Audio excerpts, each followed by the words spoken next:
Hello everyone, welcome to doctor Amit Kumar YouTube channel. Doctor Amit Kumar YouTube channel में आप सभी का स्वागत है। जिनका आज पहला लेक्चर है या जो पहले क्लास अटेंड कर रहे हैं वो चैनल को सब्सक्राइब कर लीजिए, बेल बटन प्रेस कर लीजिए ताकि नया नोटिफिकेशन जो है वो चैप्टर का मिलता रहे। मैंने जो चैप्टर मैंने डिस्कस करना वो हायर परचेस का जो प्रीवियस क्लास मैंने ले रखा था उसके आगे का पार्ट है। जैसा कि मैंने पहला क्लासेस में आपको बता रखा था कि मैं नेक्स्ट क्लास जो करूंगा वो डिफॉल्ट इन पेमेंट का करूंगा। तो डिफॉल्ट इन पेमेंट से रिलेटेड जो है आपका ये क्वेश्चन है। मैं एक बात बता दूं, मैंने आपको साथ साथ में क्वेश्चन भी कराते मैं गया हूं। तो आप अपने बुक में इधर आपका बहुत सारे बुक्स है, जैसे एसबीपीडी पब्लिकेशन का एसके सिंह का बुक है, साहित्य भवन का आपका एसएम शुक्ला की बुक है, और भी बहुत सारी फाइनेंशियल अकाउंटिंग की बीकॉम पार्ट 1 की बुक आती है। आप वहां से कवर अप कर सकते हैं। और किसी भी तरह का कोई क्वेश्चन में अगर आप लोग का पर्टिकुलर कोई क्वेश्चन में डाउट है तो आप कमेंट बॉक्स में जाकर के कमेंट करेंगे तो नेक्स्ट क्लास जो है मैं उसको सॉर्ट आउट कर दूंगा। तो चलिए देखेंगे डिफॉल्ट इन पेमेंट में। डिफॉल्ट इन पेमेंट में मैंने क्या समझाया था पहले ये समझ लो, ये तो बाद का चीज है। पहले ध्यान से देखोगे डिफॉल्ट इन पेमेंट होता क्या है। ये आपका डेट ऑफ सेल है, ये आपका डेट ऑफ सेल है। बताना डेट ऑफ सेल के दिन डाउन पेमेंट मिलेगा कि नहीं मिलेगा।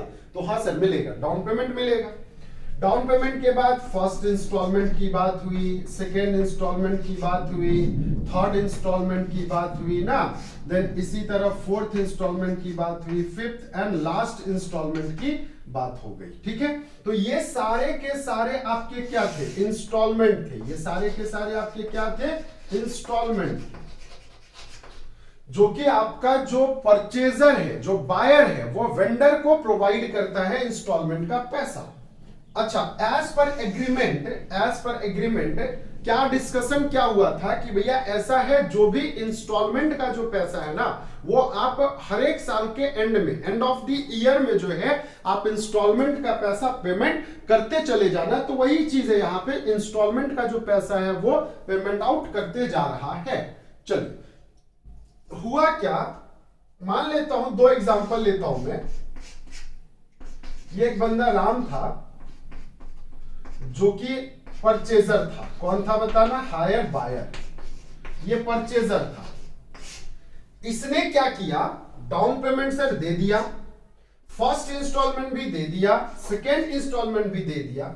लेकिन जब at the end of the third year गए तो थर्ड ईयर में ही विल फेल टू पे द इंस्टॉलमेंट अमाउंट। ये क्या किया, थर्ड इंस्टॉलमेंट में ये इंस्टॉलमेंट का पैसा जो है थर्ड ईयर के एंड ऑफ द ईयर में आपका ये पेमेंट नहीं कर पाया। तो पेमेंट नहीं करने के वजह से इसी चीज को हम लोग क्या बोलेंगे, डिफॉल्ट इन पेमेंट बोलेंगे। तो हम डिफॉल्ट इन पेमेंट क्या करते हैं, किसी भी वर्ष, किसी भी ईयर में अगर आप अपने इंस्टॉलमेंट का पैसा को अगर आप नहीं दे पाते हो तो वही आपका क्या कहलाएगा, वो आपका डिफॉल्ट इन पेमेंट कहलाएगा और आप फेल्यूर ऑफ पेमेंट कहलाएगा। तो देखो होता क्या है, जब आप डिफॉल्ट कर जाते हो, जब आप पेमेंट करने में फेल कर जाते हो, तो as per agreement between hire vendor and hire purchaser और हायर वेंडर का जो एग्रीमेंट हो रखा है, उस एग्रीमेंट के तहत जो है ये साफ साफ एक निर्णय एग्रीमेंट में लिखा जाता है। Initial at the time of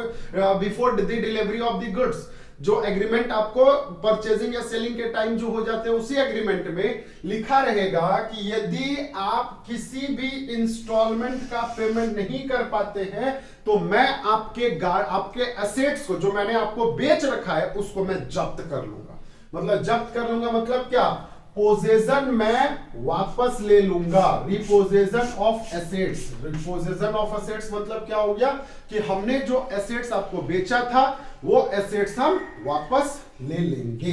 is it clear. तो ये तभी पॉसिबल है जब आपके टर्म्स ऑफ एग्रीमेंट में ये मेंशन होगा। तो सर हमें कैसे पता चलेगा, तो देखो बेटा ऐसा है ना, आपके क्वेश्चन में मेंशन रहता है कि फलाने ने इतने इंस्टॉलमेंट फेल कर गया जिसकी वजह से हायर वेंडर ने क्या किया, आपके एसेट्स को रिपोज कर लिया, जब्त कर लिया। तो अब देखो जब्तीकरण जो होगा, रिपोजेशन जो होगा, वो दो पार्ट में डिवाइड है। पहला है आपका पार्शियल रिपोजेशन। पार्शियल रिपोजेशन कहने का मतलब क्या हुआ, हमने आपको 7 स्कूटर बेचा था।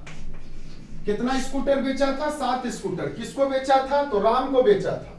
राम ने थर्ड इंस्टॉलमेंट नहीं दिया तो मैंने क्या किया ना, 4 स्कूटर को जब्त कर लिया, मैंने वापस अपने पास रख लिया और 3 स्कूटर को बोला कि जाओ तुम रख लो, full and final settlement. Is it clear? Full और फाइनल सेटलमेंट में 3 स्कूटर मैंने इसके पास ही छोड़ दिया। तो यहां पे ये हो गया आपका पार्शियल रिपोजिशन, मतलब मैंने कुछ पार्ट को ही रिपोज किया, बाकी पार्ट को रिपोज नहीं किया। अच्छा, दूसरा है आपका फुल और कंप्लीट रिपोजिशन, मतलब मैंने आपको एक जैसे, कभी कभी क्या होता है, ध्यान से सुनना, आप ना कहीं से फाइनेंसर से कभी कार खरीद लो, लोन में, जब आप लोन में फाइनेंसर से कार खरीदते, एक मूवी आपने देखा होगा, कौन सी मूवी, अतिथि तुम कब जाओगे, ठीक ना, वहां पे अजय देवगन जो है एक्टर था, उसकी एक ब्लू कलर की एक कार थी, मारुति की या पता नहीं क्या चीज की, मेरे को ध्यान नहीं आ रही, लेकिन कलर थी वो ब्लू। जब परेश रावल जब उसके घर में मेहमान बनकर के आता है, बहुत तंग उंग करता है, तो फाइनेंशियली जो है अजय देवगन स्ट्रांग नहीं रहता है, जिसके वजह से वो कंपनी, इंश्योरेंस कंपनी, बैंक वाली कंपनी जो है आती है और उसके गाड़ी को टो करके वो वापस अपने शोरूम में ले जाते हैं। उसके बाबूजी ये पूछते हैं, सॉरी उसका बेटा ये पूछता है, अजय देवगन का जो छोटा सा बच्चा, नन्हा सा बच्चा जो रहता है, वो पूछता है कि पापा ये गाड़ी को कहाँ लेके जा रहा है, तो वहां पे अजय देवगन झूठ बोल देता है कि ये वर्कशॉप जा रहा है, थोड़ी सी गाड़ी खराब हो गई है, क्योंकि वो बेटा को नाराज नहीं करना चाह रहा था। बट वही है आपका रिपोजिशन, बताना हमने एक ही कार खरीदा था, हमने डिफॉल्ट कर दिया, मैं पेमेंट नहीं कर पाया, तो पेमेंट नहीं कर पाया तो वो पूरा का पूरा कार को उठा के ले जाएगा, कि ऐसे बोलेगा कि देखो ऐसा है ना, कार का 4 चक्का तुम रख लो, बाकी उठा के मैं ले जा रहा हूं, क्या ये बोलेगा? नहीं, वो पूरा कार को लेकर के चला जाएगा। तो वो होता है फुल या complete reposition. Is it clear? तो मैंने बताया पार्शियल रिपोजिशन, मैंने बताया फुल और कंप्लीट रिपोजिशन। तो सर इसमें ना एडजस्टमेंट कैसे करते हैं, हम एक क्वेश्चन लेकर के समझते। देखो एक बात मैं बता रहा हूं, क्या 3 साल के बाद, मैंने एक वर्ड यूज किया था full and final settlement. Full and final settlement कहने का मतलब क्या हो गया कि इसके बाद जो है तेरा मेरा रिश्ता खत्म, ठीक ना। जैसे है ना कि भैया तुम अपने रास्ते चले जाओ, तुम अपने रास्ते चले जाओ, कब? After last year, last instalment हो जाता अगर तुम सारे पेमेंट कर देते तब, लेकिन तुमने 3 ही साल में क्या किया, पेमेंट डिफॉल्ट कर दिया, फेल्यूर हो गया पेमेंट करने में। तो मैंने क्या किया, 3 साल के दौरान ही फुल एंड फाइनल सेटलमेंट कर दिया, और फुल एंड फाइनल सेटलमेंट करने के बाद कुछ पैसे, कुछ एसेट्स आपको छोड़ दिए, कुछ एसेट्स मैंने रख लिया, यहां पे पूरा का पूरा एसेट्स रख लिया। तो अब आप बोलोगे सर जो पैसे आपने राम से जो आपने लिया था, राम से जो हायर वेंडर ने पैसे लिए थे, क्या वो राम को रिटर्न करेगा? बेटा एक बात बताओ, तुम लोग सारे लोग कॉलेज में हो, कभी रेस्टिगेट हुए हो कॉलेज से परमानेंटली, कभी टीसी मिला किसी को? हमारे समय में ना बहुत सारे बच्चों को मिलता रहता था, जो बदमाशी किया मिल जाता। अब तो क्या है ना, अब तो एक से एक लोग छात्र नेता है, ये है, वो है, पैरवी है, वो है। हमारे जमाने में क्या होता था, टीचर अगर एक थप्पड़ मारता था और घर में मैं बताता था कि बाबूजी ऐसा ना, टीचर ने एक थप्पड़ मारा, तो उल्टा और एक थप्पड़ दे चटाक। रीजन क्या था, उस टाइम के कुछ पेरेंट्स अलग थे, अब के पेरेंट्स या अब के लोग एक थप्पड़ अगर बच्चों को मार दो तो जाके वो तुरंत स्कूल के प्रिंसिपल के पास जाके धरना बैठ जाएंगे कि मेरा बेटा बेटी को क्यों मारा, ठीक है। तो ये डिफरेंसेस है यहाँ पे। तो पहले रेस्टिगेट जब होते थे तो बताना किसके गलती किसका था, क्या टीचर का गलती था, क्या प्रिंसिपल का गलती था? नहीं, स्टूडेंट का गलती था। तो क्या फी जो थे, जो पैसे पेमेंट किया जाता था, वो ये बोला जाता था कि भैया देखो तुमने ना पैसा दिया, लो लेते जाओ पैसा और जाओ, कल से मत आना, ये बोला जाता था? या फिर सीधे नाम काट करके टीसी पकड़ा दिया जाता था, जाओ? क्योंकि वहां पे डिफॉल्टी पार्टी स्टूडेंट था। Is it clear? वैसे ही अगर डिफॉल्टी पार्टी मैं रहूंगा, मैं कोई क्लास, मारवाड़ी कॉलेज में मैं कोई क्लास ले रहा हूं, क्लास में मेरा तबियत खराब हुआ, मेरा कुछ हुआ, तो या फिर अभी जैसे अभी मैं YouTube में वीडियो क्यों डाल रहा हूं, क्योंकि मैं बार बार बता रखा हूं कि ऑनलाइन क्लासेस जब मैं लेता हूं तो उस टाइम बहुत सारे प्रॉब्लम्स होते हैं बच्चों को क्लास को कवर अप करने के लिए। किसी को ऑनलाइन का प्रॉब्लम, किसी को नेटवर्क का इशू, किसी के पास मोबाइल नहीं है, बहुत तरह का दिक्कत होता है, घर में एक ही मोबाइल है। तो क्या होता है ना कि मैंने YouTube में डाल दिया, तो जब आपके पास नेटवर्क आ जाए, जब आपके पास मोबाइल आ जाए, आप वो वीडियो को देख लो, ठीक है। तो यहां पे मैंने ये बात करा आपके साथ, ठीक ना, ये बात करा। अब देखो होता क्या है ये मैं समझा दूं साफ साफ आपको। जब हम क्लास नहीं लिए तो मेरा सिलेबस बचा रह गया, तो वो मेरा रेस्पॉन्सिबिलिटी है, क्या आपका रेस्पॉन्सिबिलिटी है? नहीं। तो वहां पे डिफॉल्ट ही मैं हूंगा, तो मेरे को डिफॉल्ट कवर अप करने पड़ेंगे। लेकिन वही जब कोई बच्चा क्लास ना करे तो क्या मैं उसका रिस्क लूंगा? भैया आप क्लास नहीं कर, हाँ कुछ एक्स्ट्रा ऑर्डिनरी सिचुएशन है, आपका तबियत खराब है, हॉस्पिटलाइज है, या फिर और भी बहुत सारे रीजन, तो देन इट्स अदर मैटर, ठीक ना, वो अलग मैटर, ठीक ना। बट अगर आप बेमतलब का क्लास, जैसे अभी मौसम बहुत बारिश वाला मौसम कर रखा है बाहर, मैं देख रहा हूं बाहर बड़ा अच्छा मौसम कर रखा है, अब आपका एक्सक्यूज है, सर बारिश हो रही थी ना इसलिए मैं आज कॉलेज नहीं आ पाया, तो बताना क्या ये मेरा मैटर है? भैया जब आपका एग्जाम होगा तो आप एग्जामिनेशन वाले को बोलोगे कि आज बारिश हो रही थी एग्जाम नहीं देने जाएंगे? नहीं ना। तो इट्स योर डिफॉल्ट, तो जो डिफॉल्टी पेमेंट पार्टी है ही विल सफरर, वो सफरर होगा।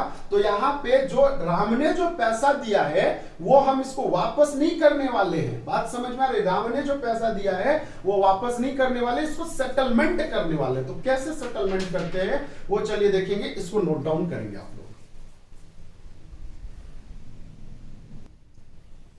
चलिए तो ऐसा है, मैं एक क्वेश्चन से आपको पहले तो पार्शियल वाला क्वेश्चन कर दूं, पार्शियल वाला,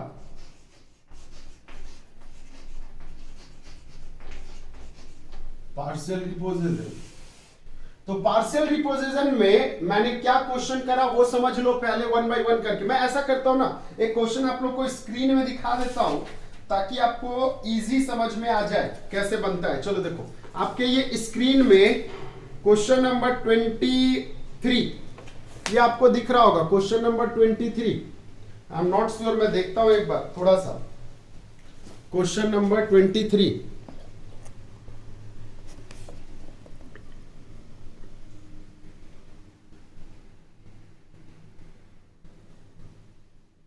थोड़ा ब्लर आ रहा है, कोई बात नहीं, मैं ऐसा करता हूं एक क्वेश्चन लिख ही देता हूं। और आप लोगों को मैं बता दूं, ये आपका ये का एसबीपीडी बुक है मेरे पास, इसका एसके सिंह का, ठीक है ना, तो आप वो भी देख सकते हो। बोलता क्या है, x purchased 7 truck on hire purchase system, total number of truck, total truck कितना है 7, और ये परचेज कर रहा है 7 ट्रक ऑन, कब परचेस कर रहा है? 1/7/2008 को परचेस कर रहा है। कब परचेस कर रहा है? 1/7/2008 को कर रहा है, जिसका कैश प्राइस जो है ना बच्चा, ध्यान से सुनना, मैं क्वेश्चन या साथ साथ में क्वेश्चन भी लिखते जाओ। चलो मैं लिख ही देता हूं एक ही बार, फिर आप लोग को स्क्रीन शेयर कर दूंगा, ठीक है। चलिए बच्चों, ये एक क्वेश्चन है, ठीक है ना, ये क्वेश्चन है, बहुत इंटरेस्टिंग क्वेश्चन है, बहुत मजेदार क्वेश्चन है, समझ लो। टोटल ट्रक कितने हैं? 7 ट्रक। 7 ट्रक जो है परचेस कर रहा है 1/7/2008 को, मतलब 1 जुलाई 2008 को परचेस किया जा रहा है, ठीक है। कौन परचेस कर रहा है? तो मान लेता हूं, सपोज लिख रखा है, अपने से मैं ले लेता हूं, परचेज बाय एक्स। एक्स कौन है? तो परचेजर है, बायर है। कैश प्राइस एक ट्रक का कीमत 50,000 है। अब आप बोलोगे सर 50,000 में ट्रक कहां मिलते हैं? तो बच्चा ये ऐसा है ना, ये बच्चा वाला ट्रक है, बड़ा वाला ट्रक नहीं है, कोई बात नहीं, रेट कुछ भी ले, क्या मतलब हमें इससे। एक ट्रक का कीमत 50,000, तो 7 ट्रक का कीमत टोटल कितना? 3,50,000। ये क्वेश्चन पे दे रखा है। बोलोगे सर यहां तक तो हम लोग पहले भी पढ़ रखे हैं, बिल्कुल पढ़ रखे हैं। डाउन पेमेंट जो है 20% ऑफ कैश प्राइस है। बताना कैश प्राइस कितना हमारा? 3,50,000 का 20% तो 70,000 हो जाएगा। बाकी इंस्टॉलमेंट बोलता है जो रिमेनिंग पैसा बच गया उसको 5 हाफ ईयरली इक्वल इंस्टॉलमेंट में पेमेंट करना है। तो 5 हाफ ईयरली इक्वल इंस्टॉलमेंट में पेमेंट करना है, मतलब 3,50,000 माइनस 70,000 डिवाइडेड बाय 5 कर लोगे तो यह आ जाएगा 2,80,000 डिवाइडेड बाय 5। तो आपका ये वैल्यू आ जाएगा कितना? 56,000 रुपया पर हाफ ईयर, मतलब हर 6 महीना में आपका जो पेमेंट होगा वो कितना होगा? 56,000 होगा। Is it clear? Is it clear? यहां तक कोई डाउट है? मेरे को एक बात बताना, क्या इसमें हायर परचेस प्राइस और कैश प्राइस में कोई अंतर है? तो बिल्कुल नहीं है, क्योंकि हायर परचेस प्राइस और कैश प्राइस आपका सेम है। आगे क्या बोलता है, rate of interest 5% per annum. देखो यही चीज मैं आपको उस दिन भी समझाया था। आपका रेट ऑफ इंटरेस्ट कितना दे रखा है, तो 5% पर एनम। इंस्टॉलमेंट क्या है, 5 पर हाफ ईयर है, तो बताना क्या इसी को हम 2.5% पर हाफ ईयर चार्ज करेंगे कि नहीं करेंगे, जस्ट आधा चार्ज करेंगे कि नहीं करेंगे, क्योंकि पूरे साल का 5% तो आधे साल का कितना, तो 2.5%। डिफॉल्ट इन पेमेंट हो जा रहा है। अब देखो यहां से नया क्वेश्चन स्टार्ट होता है। डिफॉल्ट इन पेमेंट हो रहा है कितने का, तो 30/6/2009 में डिफॉल्ट हो जा रहा है। ध्यान से सुनना, ध्यान से सुनना। आपका खरीदा कब था, तो सर खरीदा था, देखो यहां पे समझोगे, ये लाइन को समझोगे, ये खरीदने का डेट 1/7/2008 को खरीदने का डेट। तो पहला इंस्टॉलमेंट ड्यू कब होगा, 31/12/2008 को होगा सर। दूसरा कब होगा, तो दूसरा होगा 30/6/2009 को होगा। बताना पहला इंस्टॉलमेंट डाउन पेमेंट दिया, पहला इंस्टॉलमेंट दिया, लेकिन क्या दूसरा इंस्टॉलमेंट से फेल कर गया कि नहीं कर गया। As per question X fails to pay on और आफ्टर सेकेंड इंस्टॉलमेंट से ही फेल कर गया पेमेंट करने का। तो अब जो वेंडर था उसने क्या बोला कि भैया तुम ऐसा करो, तीन ट्रक जो है मेरे को वापस कर दो। ये बात किसने बोला, 3 trucks were returned and 4 were returned by him, that is X। 3 truck तुम मेरे को वापस कर दो, बाकी 4 ट्रक तुम अपने पास रखो। बात समझ में आई। बताना ये क्या पूरा का पूरा 1 साल के बाद ये घटना घट रहा है कि नहीं घट रहा है, तो सर घट रहा है। अब मेरे को एक बात बताना बच्चा, 1 साल तक वो एसेट्स किसके पास था, वो एसेट्स परचेजर के पास था। तो उस पर डेप्रिसिएशन जो चार्ज किया होगा वो किसने चार्ज किया होगा, परचेजर ने चार्ज किया होगा एंड ऑफ द ईयर में। तो एंड ऑफ द ईयर में ना पता चल रहा है कि आपका ये फेल्यूर हो जा रहा है। तो फेल हो जाने के बाद मेरे को एक बात बताना, क्या ये 4 ट्रक जो है एक्स के पास रह रहा है और बाकी 3 ट्रक जो है वेंडर के पास जा रहा है, तो वेंडर जो है क्या वो ट्रक पे अपने से वैल्यूएशन करेगा कि नहीं करेगा। कॉमन सेंस है। देखो ये थोड़ा टॉपिक टफ है, इसको नोट डाउन करेंगे, मैं ये चीज समझाता हूं, इसको नोट डाउन कर लेंगे, फटाफट नोट डाउन करेंगे। चलो मैं मिटा रहा हूं, ध्यान से समझो। हाँ मैं इसको मिटा रहा हूं।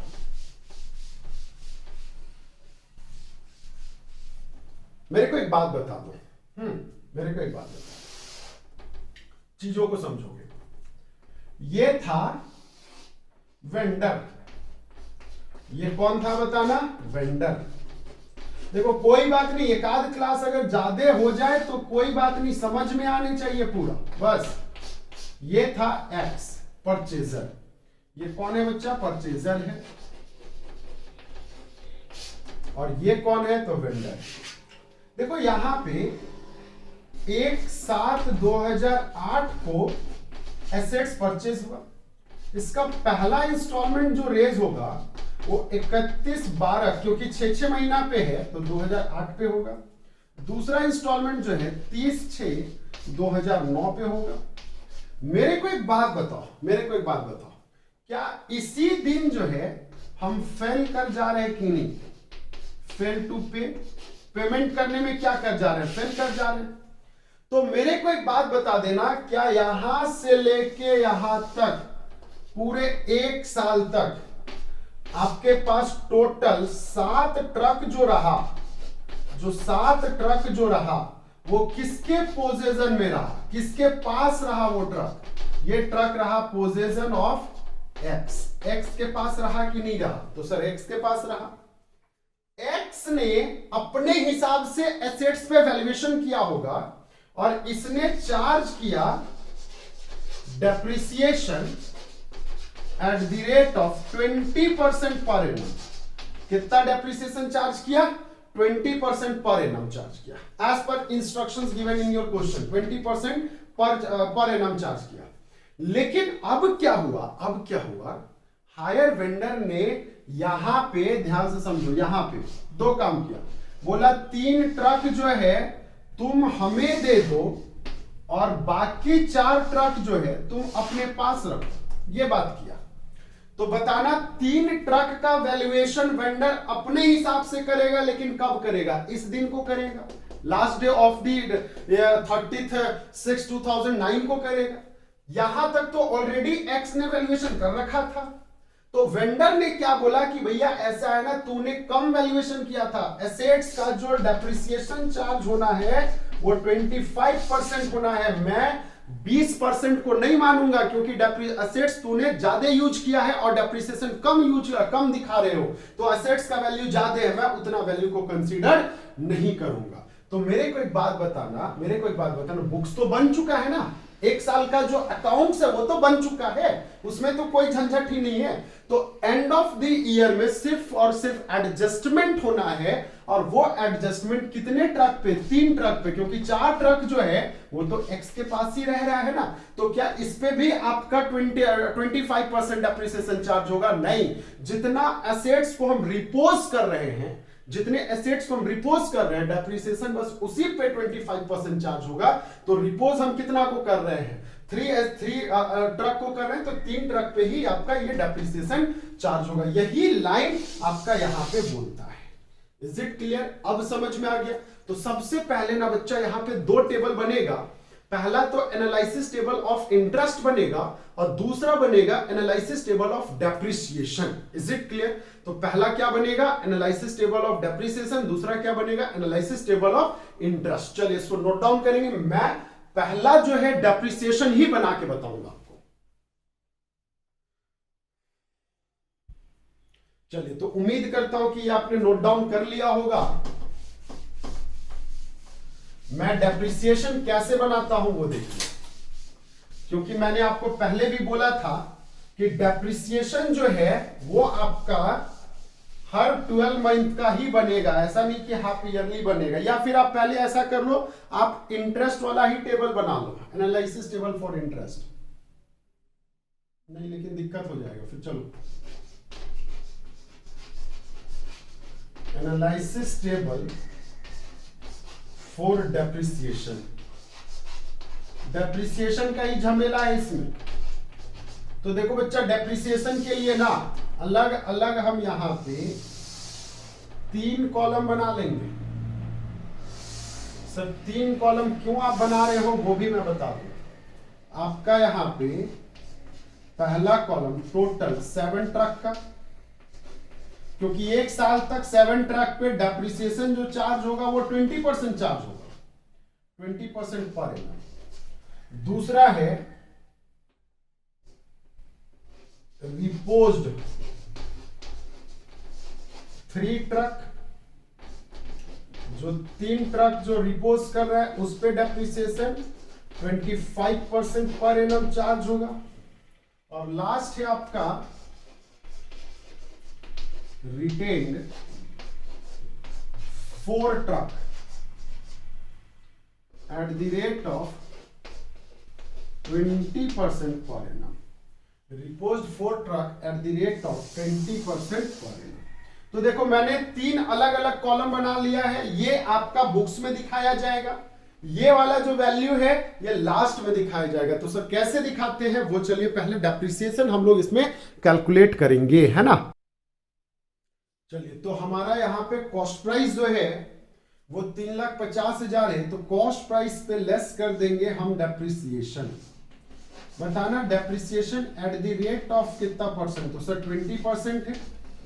तो 20% अगर हम चार्ज करें तो क्या ये 70,000 होगा? तो सर होगा।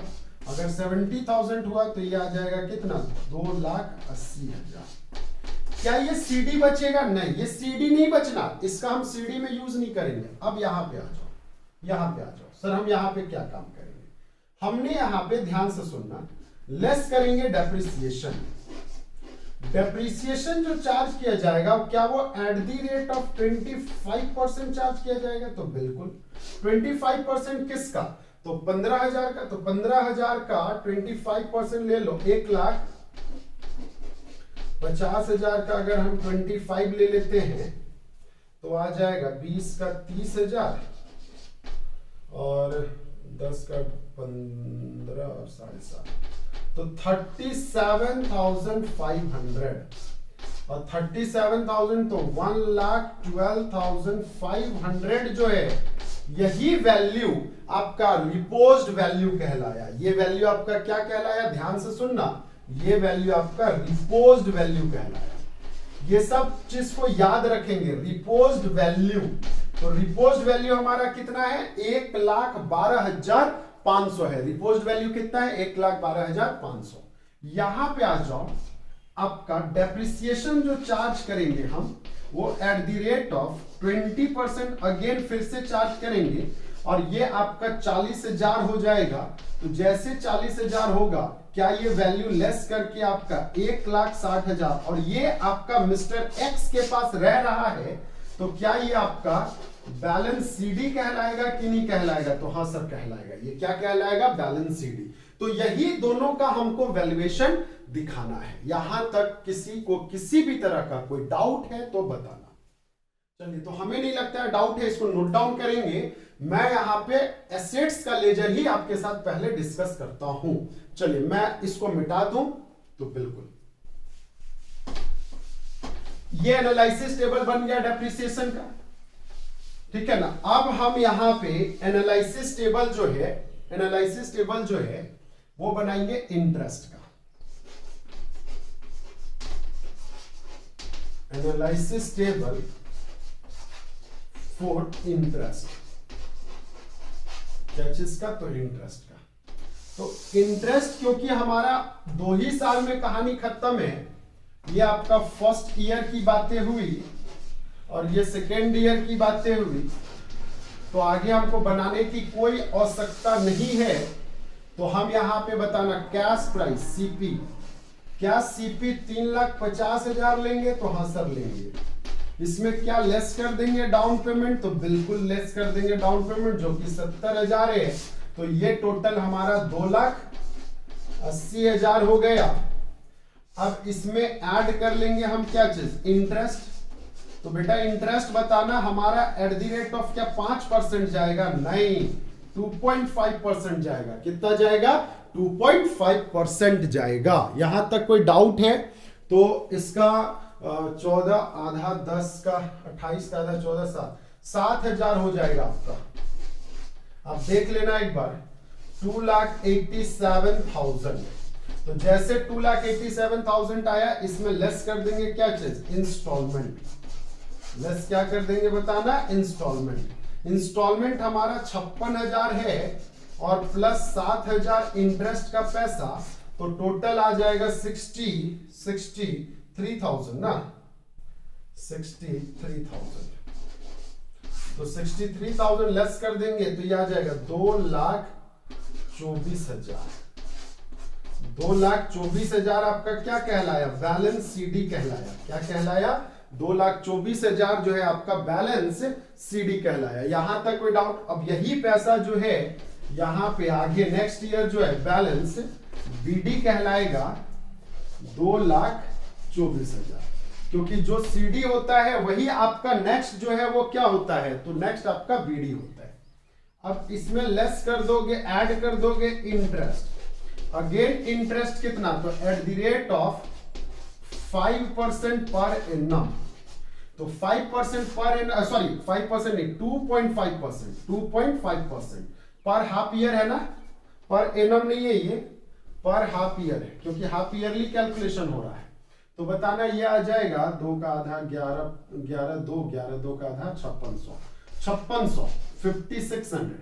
मेरे को एक बात बताना, 2,29,600 जो है ये आपका ड्यू अमाउंट आया? तो सर आया, बिल्कुल ड्यू अमाउंट यही आया।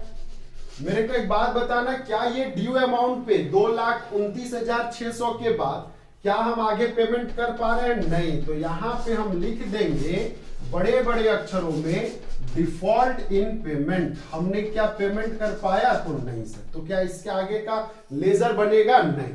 तो यहां तक आपका कहानी खत्म। चलिए इसको नोट डाउन करेंगे। अब यहां पे 2 लेजर पे बातें होगी, पहला फिक्स्ड एसेट्स का लेजर, दूसरा हायर वेंडर का लेजर। तो मैं ऐसा करता हूं, छोटा छोटा इसी बोर्ड को 2 पार्ट में कर देता हूं, इधर फिक्स्ड एसेट्स और इधर हायर वेंडर का लेजर मैं बनाता हूं। इसको नोट डाउन करेंगे, है ना। बहुत इंटरेस्टिंग क्वेश्चन था।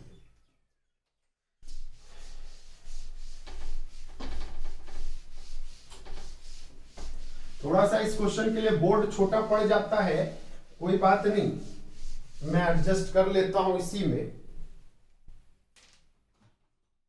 देखो मैं क्या बनाता हूं, मैं बना रहा हूं आपका हायर वेंडर अकाउंट साथ में और हायर फिक्स एसेट्स। हाँ, तो दो लेजर में दोनों लेजर साथ में बना रहा हूं। ये इधर मैं बना देता हूं फिक्स एसेट्स, मैं थोड़ा छोटा छोटा लिखूंगा, कोई बात नहीं, आप लोग बस एडजस्ट कर लेना, ठीक है। इधर मैं बना लेता हूं हायर वेंडर अकाउंट।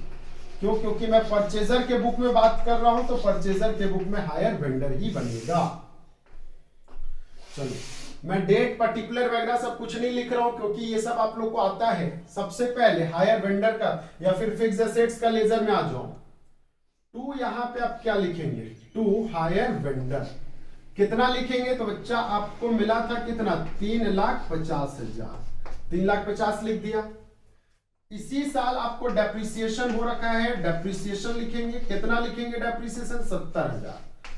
देखो मैंने जो डेप्रिसिएशन 70,000 लिखा था ना, वो पहला तभी याद करो जो पहला कॉलम का था, मैंने उसको लिखा कंबाइन, क्योंकि ये तो हमको बाद में ना पता चल रहा है। अच्छा, इसी साल जो है हमारा यहाँ पे बाय बैलेंस सीडी लिख दो, बाय बैलेंस सीडी, या फिर बाय सीडी नहीं लिखो क्योंकि ये लास्ट डेट का वैल्यू है। तो बताना इसी दिन जो है हमारा रिपोज हो जा रहा है, तो बैलेंस सीडी जो रिपोज हो रहा है उसका वैल्यू क्या था और क्लोजिंग बैलेंस कितना बचा था। तो क्लोजिंग बैलेंस आपका 1,60,000 बचा था, 1,60,000 आपका क्या बचा था, क्लोजिंग बैलेंस बचा था। तो आप यहां पे डेट डाल दोगे लास्ट का और लिख दोगे यहां पे बैलेंस सीडी, और अमाउंट जो दिखाओगे वो 1,60,000 का दिखाओगे, जो आपका रिपोज करने के बाद जो 4 ट्रक आपने रिटेन किया है उसका था। अच्छा, देन इसके बाद सर यहां पे आपने ऐसा किया था ना, बाय हायर वेंडर, जो रिपोज करके ले जा रहा है वो कौन लेके जाएगा, तो वेंडर लेकर के जाएगा। वेंडर कितना का लेकर के जा रहा था, 1,12,600 शायद था, या पता नहीं कुछ ऐसे ही था वैल्यू, 12,600 था रिपोज वैल्यू, या फिर कितना था डेप्रिसिएशन चार्ज करके। मैं 1 मिनट थोड़ा सा रिमाइंड कर लेता हूं देख करके कितना था उसका। 1,50,000 था, 1,50,000 का 25%, तो 37,500, तो 1,12,500, 1,12,500 था, सॉरी 600 नहीं था, 1,12,500 जो था यही आपका रिपोज्ड वैल्यू था। Is it clear? ये आपका रिपोज्ड वैल्यू था। तो सर अब हम इस लेजर को बंद करेंगे। चलो देखो यहां पे इस लेजर को बंद करेंगे। जब ये लेजर को बंद किया जाएगा तो आप देखोगे यहां पे ये आपका 3,50,000 है, ये 3,50,000 है, और जो बैलेंस फिगर बचेगा ना वो आपका बाय एडजस्टेड पीएल के नाम से चला जाएगा, and that is called balancing figure. जो भी बैलेंस फिगर बचेगा वो बाय एडजस्टेड पीएल के नाम से चला जाएगा। और ये कितना बैलेंस फिगर बचेगा वो देख लो, जो 5% का जो डिफरेंसेस आ रहा था ना इंटरेस्ट पे, वही बैलेंस फिगर बचेगा। और हमें जहां तक ध्यान नहीं है 7,500 का बचेगा, तो 7 7 5 3 1 एंड 7 7 14 15, ठीक है 7,500। तो 7,500 जो है ये कहां पे ट्रांसफर हो जाएगा, तो by adjusted profit and loss में कंप्लीट ट्रांसफर हो जाएगा। ये आपका फिक्स एसेट्स का लेजर। हायर वेंडर का लेजर देखो कैसे, हायर वेंडर 2 आप क्या लिखेंगे, fix assets, 2 fix assets, value कितना है हमारा, sorry by fix assets, by fix assets जो है वैल्यू हमने कितना ले रखा है, 3,50,000। सर हमने डाउन पेमेंट दिया होगा, डाउन पेमेंट दिया होगा, तो हम यहां पे क्या लिखेंगे, टू कैश लिखेंगे। टू कैश कितना वैल्यू, तो 70,000। हमारा यहां पे इंटरेस्ट भी चार्ज हुआ था, तो बाय इंटरेस्ट, इंटरेस्ट हमें जहां तक याद है 7,000 चार्ज हुआ था, और यहां पे आपने टू कैश फिर से इंस्टॉलमेंट दिया था 63,000 का, क्योंकि 56 और 7 हो गया 63,000। और जो बैलेंस बचा था टू बैलेंस सीडी, बैलेंस जो बचा था वो कितना बचा था वो भी देख लेते हैं एक बार हम लोग। यहाँ पे 3,57,000 जो बैलेंस एनालिसिस टेबल से बचा था वो बचा था आपका 4,000, 7 हो गया एंड 6 और 7 7 14 13 और 2,24,000 आपका बैलेंस बचा था। यही बैलेंस जो है वाई बैलेंस बीडी हो जाएगा कितने का, 2,24,000 का। इस साल इंटरेस्ट चार्ज होगा by interest as per question जो कि 5,600 था। मेरे को एक बात बताना, क्या यहाँ पे इस साल के अंतिम दिनों में हायर वेंडर मैंने यहाँ पे क्रेडिट कर रखा है, तो यहाँ पे debit to fix assets account दिखा देंगे कितने का, 1,12,500 का दिखा देंगे और टोटल कर लेंगे। यहाँ पे टोटल कर लेंगे तो कितना हो जाएगा, 2,29,600 और जो डिफरेंसेस आएगा 2,29,600 जो डिफरेंसेस आएगा वो डिफरेंसेस टू आप यहाँ पे adjusted profit and loss account दिखा दोगे, वो कितना हो जाएगा 100 एंड देन यहाँ पे 6 और 7 और 2 9 और 1,17,100 रुपया जो है ये आपका एडजस्टेड पीएल में ट्रांसफर हो जाएगा। मतलब इतने का आपको क्या हुआ, हायर वेंडर को हायर परचेसर को नुकसान हुआ। Is it clear? तो यहां तक जो है बस यही लेजर बनता है और कोई लेजर नहीं बनता है। ये वीडियो को आप 2-3 बार देखेंगे तो यकीन मानो आपको सारा चीज समझ में आ जाएगा। जितने बार रिपीट करोगे उतने बार समझ में आएगा। और इसके बाद जो डेप्रिसिएशन बनेगा वो तो इजी है, इंटरेस्ट का जो बनेगा वो भी इजी है। इसके बाद नेक्स्ट क्लास जो है वो आपका फुल रिपोजिशन का होगा और वो फाइनल क्लासेस होगा हायर परचेस सिस्टम का। उसके बाद हायर परचेस सिस्टम आपका complete, then instalment payment system और देयर आफ्टर मैं डिसोल्यूशन स्टार्ट करूंगा। चलिए नोट डाउन कर लेंगे इसको एंड तब तक के लिए थैंक यू।